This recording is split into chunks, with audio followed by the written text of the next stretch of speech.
Fachin está querendo tirar o caso do Banco Master do STF. Como é que você está vendo tudo isso que está acontecendo esse comecinho de 2026? Esse ano promete, hein, Dácio? Pois é, promete. Eu estava acompanhando aqui o Capitão Alden, que eu sou um grande fã do trabalho e acompanho a luta dele na Câmara Federal também. Uma boa tarde para você também, Belém. Boa tarde para você, Alden. E para vocês que nos acompanham, já compartilhem aí o link no grupo da família para apoiar essa iniciativa que é a Revista Exata, onde a gente ainda tem liberdade para falar exatamente a verdade. Bem, a gente observa um movimento de batata quente, né? Esse processo virou uma batata quente, todo mundo evitando tocar nesse tema, porque ele envolve muita gente. Existe uma dimensão política também nesse caso. O Alden estava falando da necessidade de uma CPMI. Essa CPMI vai expor agentes políticos, se ela acontecer. Então, só quem tem hoje independência, autonomia, autoridade política vai falar sobre esse assunto. Muita gente está evitando esse assunto, porque com certeza tem alguma implicação. É um caso muito mais profundo do que vocês estão imaginando. Olha, se vocês fizerem uma análise de outros bancos que já quebraram, que já fecharam no Brasil, o Fundo Garantidor de Crédito nunca precisou de tanto recurso igual será necessário agora. A gente está falando de uma fraude de mais de 40 bilhões.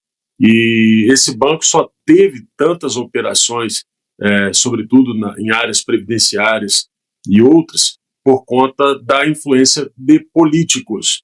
Então, é sim um caso que precisa ser escrutinado por uma CPMI. Agora, quando eles falam em retirar do Toffoli para levar para a primeira instância, parece uma manobra para ganhar tempo e buscar prescrições, entre outras. Por quê?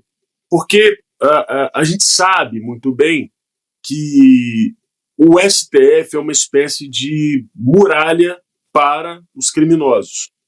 E quando eles levam isso para as instâncias inferiores, existe alguma possibilidade de julgamento.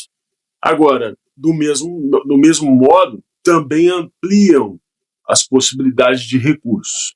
Então, tudo leva a crer que eles queiram levar isso para uma instância inferior para colocar esse tema num debate que será exaustivo, cansativo, para dar tempo ao tempo e assim a coisa possa se esvair, né, no mundo do esquecimento.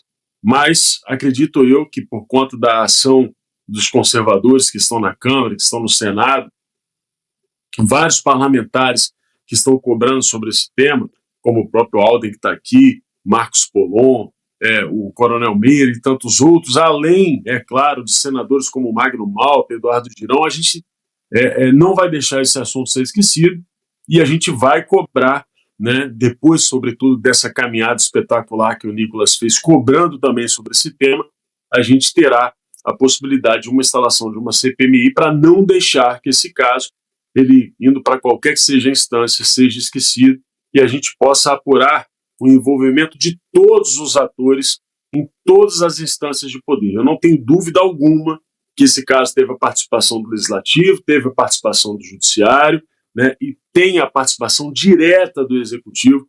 Vocês viram aí a reunião, as várias reuniões secretas que o Lula tem feito sobre o assunto, incluindo a reunião que ele fez com o próprio Vorcari. Eu refaço a pergunta que eu fiz para o deputado, para você também, uma pergunta que eu acho que nossa audiência também gostaria de fazer, é com relação a essa questão de trazer para uma instância inferior. Né? Você falou em se livrar da batata quente, mas na hora que o STF pega um caso como esse e traz para uma instância inferior, quem está nessa instância inferior não fica com a saia justa, sabendo o poder e a força que o STF tem hoje? Quem é que gostaria, Dácio, de pegar esse caso? Então, eu acho que é uma boa oportunidade de fazer esse debate, porque há pouco tempo a gente estava querendo o fim do foro privilegiado. Então, é uma oportunidade para as pessoas entenderem que não existe privilégio, né? Na verdade, quando você é julgado diretamente pelo STF, você perde as possibilidades de recurso. E sim, eu concordo contigo em relação à subserviência que todo judiciário tem ao poder do STF. Vamos lembrar que o CNJ é sempre presidido por um ministro do STF, e o CNJ ele costuma punir juízes que agem de forma correta. Vamos lembrar aqui do Bretas, a própria Ludmilla, né? A gente não encontra muitas punições para juízes que são publicamente conhecidos por serem juízes talvez não tão probos, mas com relação àqueles que cumprem as leis, não tenha dúvida alguma que o CNJ age rapidamente e encontra um jeito de puni-los. Então, sim, existe uma sombra sobre esses juízes. Eu não sei, por exemplo, como um juiz faria, né, caso ele recebesse uma ligação do STF pedindo para que ele esperasse para fazer o julgamento o maior tempo possível, um juiz de primeira instância. Como é que faz? Esse juiz vai desrespeitar uma ordem suprema? Portanto, assim, esse caso, isso é fundamental compreender a dimensão a pedagógica que esse caso tem. Esse caso está expondo, Belém, Alden e vocês que nos acompanham, a fragilidade e a corrupção da nossa justiça. Como que a nossa justiça perdeu credibilidade e perdeu respeito. Como que existe hoje uma insegurança jurídica para quem investe, portanto, mas também a percepção de impunidade, a percepção de corrosão do sistema judicial por parte dos próprios criminosos. Eu acabo de ver o caso daquela senhora que sumiu em Caldas Novas, e encontraram o corpo dela porque o síndico do condomínio onde ela vivia confessou, e eu tenho certeza que se a gente tivesse um sistema de justiça um pouco mais, como eu posso dizer, limpo, as pessoas teriam uma preocupação maior em cometer crimes. O cara tirou a vida da mulher por uma confusão de condomínio. Antes de entrar, eu estava lendo uma notícia de garotos que colocaram veneno num bombom que iriam dar para uma professora.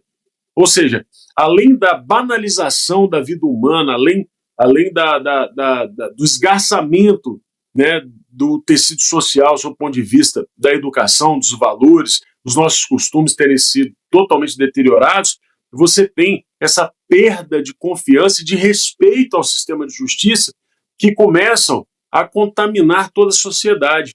Então, não é que é um teste o que vai acontecer.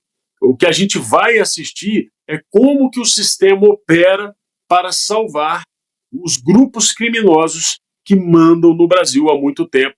E, pelo menos, a gente tem a oportunidade de encontrar esse monstro com as entranhas expostas. Portanto, é um sistema que está expondo toda a podridão do sistema de justiça brasileiro, que a gente sabe que não só o judiciário, outros poderes também têm problemas, mas, sem dúvida alguma, o maior problema do Brasil é o judiciário. Tanto é assim que o maior representante político do Brasil, aquele que representa o campo conservador, aquele que tem a maior adesão popular, encontra-se preso sem ter cometido crime.